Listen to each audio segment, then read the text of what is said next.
আজকে বিয়ের দ্বিতীয় দিনেই জানতে পারলাম আমার স্বামী অন্য নারীদের প্রতি আসক্ত। সেটা অন্য কেউ না, বরং আমার শাশুড়ি নিজে আমাকে বললেন। বিয়েটা আম্মু আব্বুর পছন্দেই করেছি। ছেলে নাকি আমাকে দেখে অনেক পছন্দও করেছিল। সবাই বলে মা বাবার পছন্দের বিয়েতে নাকি সুখ হয়। 2 দিন ধরে নতুন ঘর, নতুন পরিবেশ, নতুন মানুষের মাঝে এসেছি। কিছুই খারাপ লাগেনি, সবাই ভালো বেশ করে। আমার স্বামী, যদিও মাত্র 2 দিনে একজন মানুষকে চেনা যায় না ভালো মতো, তবে যতটুকু বোঝা গেল তাতেই আমি বুঝতে পারি উনি বেশ ভালো মানুষ।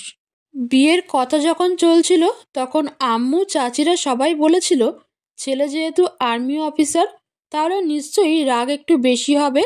আমি যেন মানিয়ে নিয়ে চলি। ভেবেছিলাম এমন কিছুই দেখব এখানে এসে, কিন্তু এখনকার চিত্র তো একদম ভিন্ন। উনার মতো হাসিখুশি আর ভালো ঠান্ডা মেজাজের মানুষ আমি নিজেই খুব কম দেখেছি। দ্বিতীয় দিনে আমার বন্ধু হয়ে গিয়েছে উনি।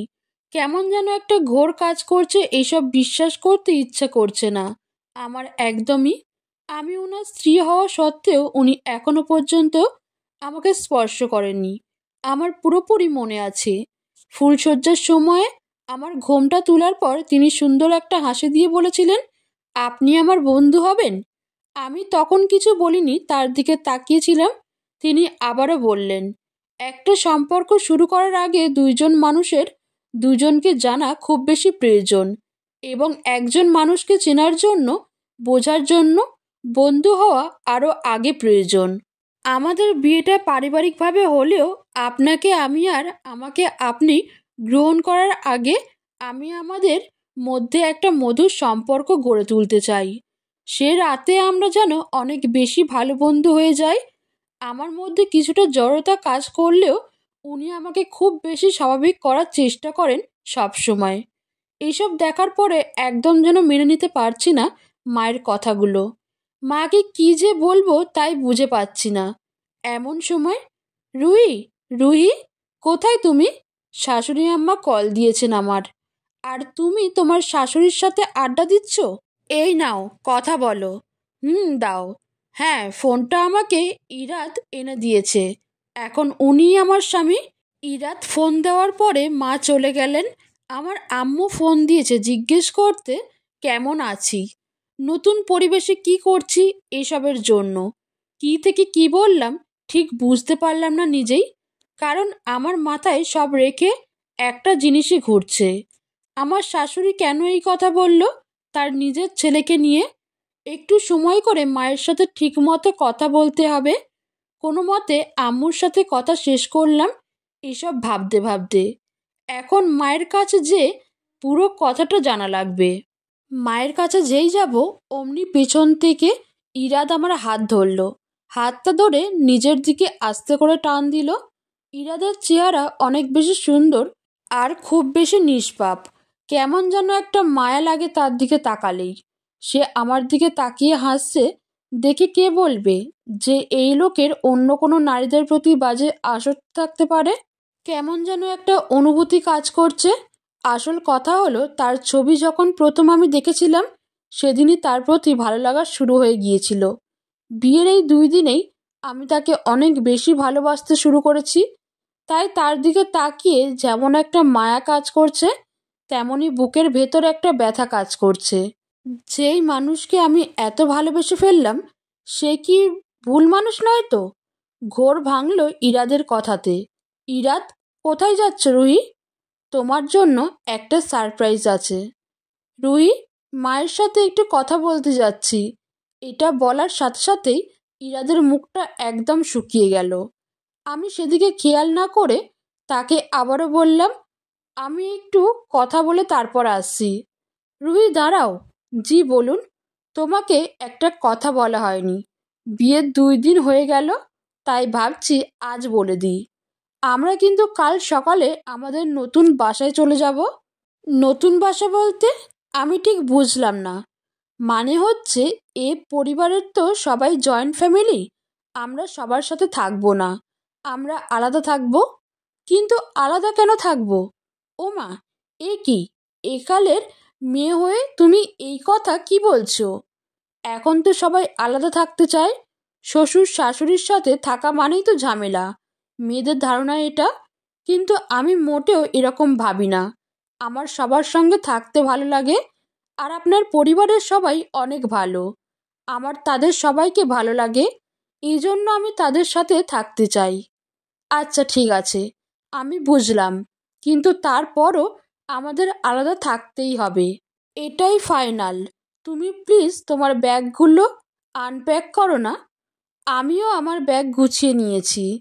আচ্ছা, তাহলে আমি এখন মায়ের কাছে যাই, তার সাথে একটু কথা আছে। আচ্ছা ঠিক আছে, চলো, আমার বাবার সাথে কিছু কথা আছে। আচ্ছা ঠিক আছে, চলুন। কিন্তু মনে মনে আমি ভাবছি, ইরাদ আমার সাথে গেলে আমি তো মাকে জিজ্ঞেস করতে পারবো না তার সামনে কিছু। আর আজকে প্রায় রাত হয়ে গিয়েছে। কাল সকালে যদি আমাদের চলে যাওয়া লাগে, তাহলে আমি পুরো কথা জানাবো কি করে? আমি বুঝতেই পারছি না। মায়ের রুমে যাওয়ার পর দেখলাম মা শুধু একাই আছেন, বাবা নেই ঘরে। মা, আসতে পারি? রুহি, ভিতরে আসো মা। মা, বাবা কোথায়? উনি একটু বাইরে গিয়েছেন। আমি 2 দিন একটা জিনিস বেশ লক্ষ্য করেছি, ইরাদ মার সাথে তেমন একটা কথা বলেন না, আর মাও তার সাথে তেমন একটা কথা বলেন না। মা দেখতে বেশ সুন্দরী একজন মহিলা, আর খুব সুন্দর করে মানুষের সঙ্গে কথা বলেন। ইরাদরা 3 ভাই বোন। ইরাদই তার পরিবারের বড় ছেলে। বড় বোন ডক্টর ইনা, এবং ছোটটা 7-এ পড়ে তুলি। বড় ছেলে হিসেবেই ইরাদকে তার পরিবারের সবাই অনেক ভালোবাসে। কিন্তু ইরাদ কেন যেন মায়ের কাছ থেকে একটু বেশি দূরে দূরে থাকে, এবং ইরাদ এটাও চায় না যে আমি মায়ের সঙ্গে খুব একটা মেলামেশা করি। আমি দেখেছি, যতবারই মায়ের সঙ্গে খুব মেলামেশা করি, ততবারই কোনো না কোনো অজুহাত দিয়ে ইরাদ আমায় দূরে নিয়ে যায়, অথবা মায়ের সাথে কথা বলতে দেয় না।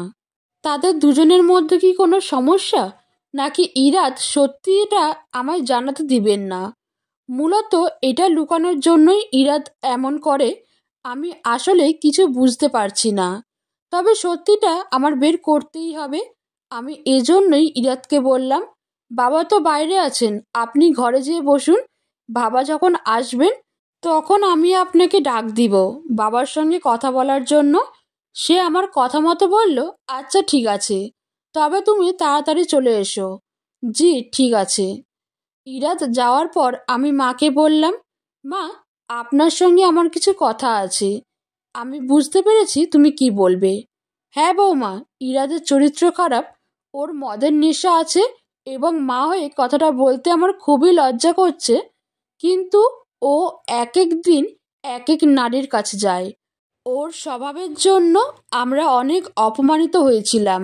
তাই ওর বাবা চাননি বিয়ের আগে তোমাদের কাছে এই কথাটা জানান। কিন্তু এখন আমি ভাবলাম, তুমি একজন নারী, তোমার অধিকার আছে তোমার স্বামীর চরিত্র কীরকম সেটা জানার। তাই আমি তোমায় এটা জানিয়ে দিলাম। তবে ইরাদ অন্য দিক দিয়ে খারাপ না, সব দিকেই ঠিক আছে। সবার সাথে ভালোভাবে মিলেমিশে এখন সে তোমায় ভালোবাসে। হয়তোবা তার চরিত্রটা ঠিক হয়ে যাবে, এবং পরিবারের অন্য কারোর সাথে এই ব্যাপারে কথা বলে কিছুই হবে না। কারণ সবাই এটা জানে, জেনেও সবাই না জানার মতো ভান করে সবাই ব্যাপারটা লুকিয়ে রাখতে চায়। আর ইরাদের কাজকর্মে তুমি আস্তে আস্তে বুঝতে পারবে। আমাদের বাড়ি থেকে ঠিক 2 বাড়ি পরে একটা মেয়ে থাকে, মায়া নামের। সেই মেয়েটার সঙ্গে ইরাদের দীর্ঘদিনের সম্পর্ক। হয়তো ইরাদের একটা বাচ্চাও আছে, যদিও ইরাদ কখনো সেই স্বীকৃতি দেয়নি, এবং মায়াও স্বীকৃতি চায়নি। কারণ আমরা জানি না, জিজ্ঞাসাও করেছিলাম মায়াকে বিয়ে করবে কিনা, সে না বলে দিয়েছিল। তবে আমার মনে হয় বাচ্চাটা ইরাদের। তুমি ভাবতে পারো এত বড় সত্যি তোমার কাছ থেকে কেন লুকানো হয়েছে? তবে আমি একটা কথাই বলবো, পুরুষ মানুষ এমন হয়। আর তাছাড়া এত বড় ঘরে তোমার বিয়ে হতো না। যদিও তুমি দেখতে অনেক সুন্দরী, কিন্তু তারপরেও আমাদের ইরাদের মতো বর এবং এই ধরনের উচ্চবংশীয় ও ধনাঢ্য পরিবারে খুব কম আছে। আর এজন্য আমি তোমাকে ভাগ্যবতী মনে করি। তাই আমি কিছু জানাইনি। আচ্ছা বৌমা, তুমি এখন আসতে পারো। আর ব্যাপারটা তেমন কোনো সমস্যা কি করবে না আমি আশা করি। তুমি এদিকে তেমন গুরুত্ব দিও না। পুরুষ মানুষ ঘুরে ফিরে তো বউয়ের কাছেই আসবে। মায়ের রুম থেকে মনে হচ্ছে বের হতে পারছি না, পা চলছে না। খুব কষ্ট করে বের হয়ে রান্নাঘরে আসলাম, চোখ দিয়ে অঝরে পানি ঝরছে। শুধু মনে হচ্ছে এই কিসের মধ্যে চলে আসলাম আমি। আমি তো জীবনে বেশি কিছু চাইনি। আমি শুধু চেয়েছিলাম ছোট্ট একটা সংসার হবে, ভালো একটা স্বামী হবে যে আমাকে অনেক বেশি ভালোবাসবে। আমার চাওয়াতে এর থেকে বেশি কিছু ছিল না। তাহলে কি ইরাত চরিত্রহীন একজন লোক? আমি এর সঙ্গে সারাটা জীবন কি করে কাটাবো? এসব ভাবতে ভাবতেই পেছন থেকে কে যেন এসে জড়িয়ে ধরল। মনে হচ্ছে আমার নিঃশ্বাস বন্ধ হয়ে আসছে। ইরাত যখন সর্বপ্রথম আমাকে দেখতে আসলো আমাদের বিয়ের জন্য, আমার অনেক বেশি ভয় লাগছিল। এর আগে কোনোদিন কোনো ছেলেপক্ষ আমায় দেখতে আসেনি। এই ভয়ে তো আমি আর ছবিটাও দেখিনি। সকাল থেকে হাত পা ঠান্ডা হয়ে আসছিল। মিলিয়াপা আমাকে কিভাবে সান্ত্বনা দিবে, কিভাবে বুঝাবে তা নিয়ে উনি ব্যতিব্যস্ত হয়ে পড়েছিলেন। কারণ আমি ছোটবেলা থেকেই তো একটু ভীতু টাইপের ছিলাম, অল্পতেই ঘাবড়ে যেতাম। আর আজ প্রথম ছেলেপক্ষ আমায় দেখতে আসবে। কি যে করব বুঝতে পারছিলাম না। মা বাবার অনেক আশা এই ঘরটাতে বিয়ে দেওয়ার জন্য, আর ছেলেদেরও অনেক আগ্রহ। সব মিলিয়ে আমি নার্ভাস হয়ে গিয়েছিলাম। বিকেলের দিকে মিলিয়াপা আমায় গোলাপি একটা শাড়ি পরালেন, গোলাপি কাঁচের চুড়ি মাথায়, বেলি ফুল এবং ঠোঁটে হালকা গোলাপি লিপস্টিক। আমার তেমন একটা সাজসজ্জার প্রতি নেশা ছিল না, কখনোই টুকটাক সাজতে পারতাম। এই জন্য আমায় সাজানোর দায়িত্ব পুরোপুরি মিলিয়াপা নিজেই নিয়েছিলেন। ইরাতদের সন্ধ্যায় বাসায় আসলো। তাদের সামনে আমি যাবার আগে আম্মু আর চাচি খুব ভালো মতো আমাকে বুঝিয়ে দিলেন, সুন্দর মতো যেন কথা বলি আর কোনো ভুল না করি। আব্বু এসে আমাকে ডাক দিলেন, চায়ের ট্রে দেওয়া হলো হাতে, কিন্তু হাত এমনভাবে কাঁপছিল যে তাদের সামনেই আমি চায়ের ট্রে হাত থেকে ফেলে দেই। মা তো একদম মাথায় হাত দিয়ে দিলেন, হয়তো তার ভাবনা হচ্ছিল এই বুঝি বিয়েটা ভাঙলো। আমিও তাই ভাবছিলাম, কিন্তু ইনা আপু আর বাবা মানে ইরাদের আব্বু হাসতে শুরু করে দিলেন। আমি তাদের হাসি শুনে তাদের দিকে তাকালাম। এর আগে খুব লজ্জা লাগছিল তাকাতে। তখনই দেখলাম ইনা আপুর পাশে নীল পাঞ্জাবি পরে একদম সুদর্শন যুবক বসে মুচকি হাসছেন। ইনিই হচ্ছেন ইরাদ, যে কেউ দেখে প্রেমে পড়ে যাওয়ার উপায়। ইরাদকে আমার এত বেশিই ভালো লাগলো যে তার থেকে চোখ সরাতেই ইচ্ছা করছিল না। কিন্তু আশেপাশে এত মানুষ, যদি তার দিকে তাকিয়ে থাকি সবাই আমার নির্লজ্জ ভাববে। এর জন্য কয়েক সেকেন্ডের মধ্যে আবার নিচের দিকে তাকিয়ে ফেললাম। ইনা আপু আমায় তার পাশে নিয়ে বসালেন, বললেন, তুমি নিশ্চয়ই অনেক নার্ভাস তাই না? ইটস ওকে, ইজি হও। ইরাদের মা বাবা আমায় কিছু প্রশ্ন করলেন, আমি তাদের উত্তর দিলাম। তারা বললেন, আমাদের মেয়ে পছন্দ হয়েছে। এখন আপনারা আমাদের ছেলের কাছে কিছু জানতে চাইলে জিজ্ঞেস করতে পারেন, আমরা সবাই রাজি। আম্মু আমার ভিতরে নিয়ে গেল। মেয়ে জিজ্ঞেস করলো আমার ছেলে পছন্দ হয়েছে কিনা। আমিও বললাম হ্যাঁ। ব্যাস, বাসায় সবাই মিষ্টি খাওয়া দাওয়া শুরু করলো। সবাই অনেক বেশি খুশি। সেই দিনে বিয়ের ডেট ফিক্সড হয়ে গেল, যে 3 মাস পরে আমাদের বিয়ে হবে এবং ঠিক 15 দিন পরে আমাদের এঙ্গেজমেন্ট হলো। এঙ্গেজমেন্ট থেকে নিয়ে বিয়ে পর্যন্ত সব কিছুর মধ্যেই মা এবং ইনা আপু তারা বারবার এসেছেন বাসায়, সব কিছু করেছেন। কিন্তু এর মাঝে শুধু এঙ্গেজমেন্টের দিনই ইরাদের সাথে দেখা হয়েছে। তার নাকি খুব কাজ ছিল, কি নাকি গুছানোর ছিল, এজন্য সে সময় করে উঠতে পারছিলেন না এবং বিয়ের আগে তার এগুলো করার কথা ছিল। সবশেষে বিয়ের 5 দিন আগে ইরাদ আমায় ফোন দিলেন। মোবাইল স্ক্রিনে ইরাদের নামটা দেখতে কেমন যেন কলিজা ধুকপুক করতে শুরু করলো। ফোনটা রিসিভ করে সালাম দিলাম। ইরাদ সালামের জবাব নিয়েই সরি বললেন তার ব্যস্ততার জন্য। জিজ্ঞেস করলেন সব কিছু আমার পছন্দ মতো হচ্ছে কি না, কোনো কিছুই কমতি আছে কি না। আমি হ্যাঁ না উত্তর দিলাম।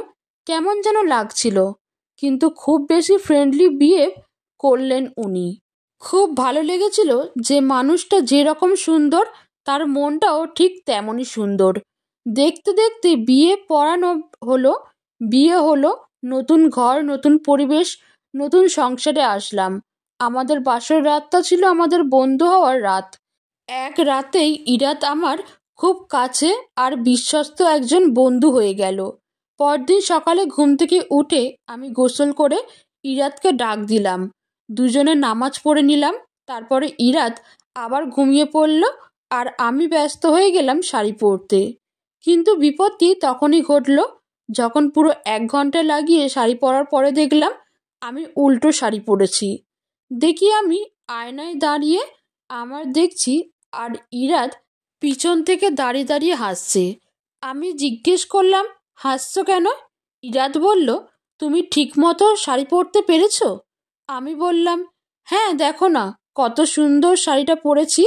ইরাত তখন হাসতে শুরু করলো এবং বলল, আগে কখনো নিজে হাতে শাড়ি পরনি তাই না?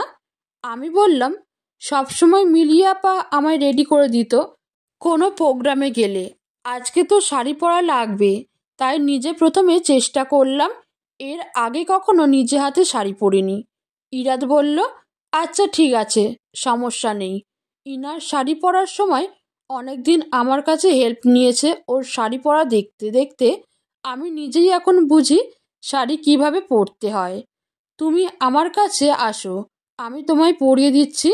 যদিও আমার খুব লজ্জা লাগছিল যখন ও আমায় আস্তে আস্তে শাড়িটা পরিয়ে দিচ্ছিল। একদম শ্বাস প্রশ্বাস ঘন হয়ে আসছিল। ওর হাতের স্পর্শ যখন লাগছিল কেমন যেন অনুভূতি হচ্ছিল। লজ্জায় যেন আমি তার দিকে তাকাতেই পারছিলাম না। পরে মনে মনে ভাবলাম, এত লজ্জা পাওয়ার কিছু নেই, সে তো আমার স্বামী হয়।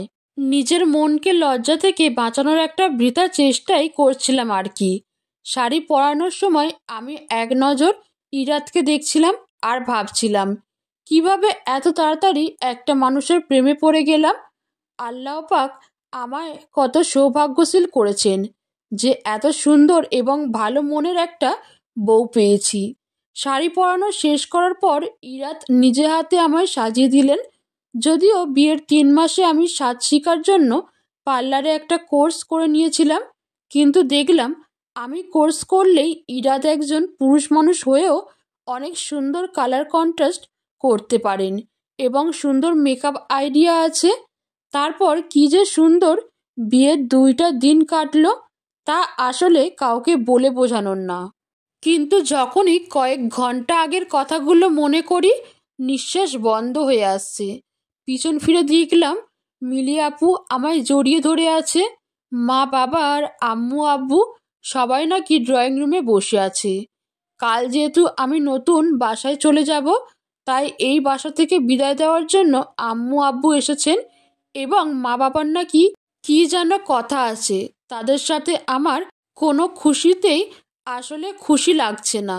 ইরাদের বাচ্চা আছে, বাইরে সম্পর্ক আছে, এই ধরনের সত্যি নিজের স্বামীর চরিত্র নিয়ে শোনার পরে নিশ্চয়ই কোনো নারী আর কিছুই ভালো লাগবে না।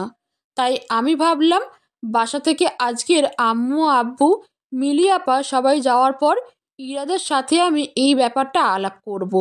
সব সত্যি কথাই ইরাদকে আমার জিজ্ঞেস করতেই হবে। যথারীতি রাতে খাওয়া দাওয়া হলো, সবার গল্প গুজব হলো, এরপরে সবাই চলে গেলেন। প্রায় রাত 11টার দিকে আমি আমাদের রুমে গেলাম। যে দেখলাম ইরাদ তার অফিসের কিছু কাজ করছেন। আমাদের ব্যাগ গোছানো শেষ। হ্যাঁ, তোমার সঙ্গে আমার কিছু কথা আছে। বলো, তোমার কি বিয়ের আগে কোনো সম্পর্ক ছিল বা আছে? আর মায়াকে তোমাকে এগুলো কে বলেছে? আমি সত্যিটা জানতে চাই। আমাকে প্লিজ বলো, তুমি কি অন্য কাউকে ভালোবাসো? আর মায়া মেয়েটাকে? দেখো রুই, অনেক রাত হয়ে গিয়েছে, আমি এ ব্যাপারে কোনো কথা বলতে চাচ্ছি না। আর হ্যাঁ, মায়ার প্রসঙ্গ আমি তোমার সঙ্গে কোনো কথাই বলতে চাই না। আশা করি তুমি বুঝতে পারবে আর এই ব্যাপারটা নিয়ে কোনো প্রশ্ন আমায় করবে না অন্ততপক্ষে। এখন যখন সময় হবে আমি নিজেই তোমায় সব বলবো। এখন প্লিজ নিজেও ঘুমিয়ে পড়ো আর আমায় একটু কাজ করতে দাও।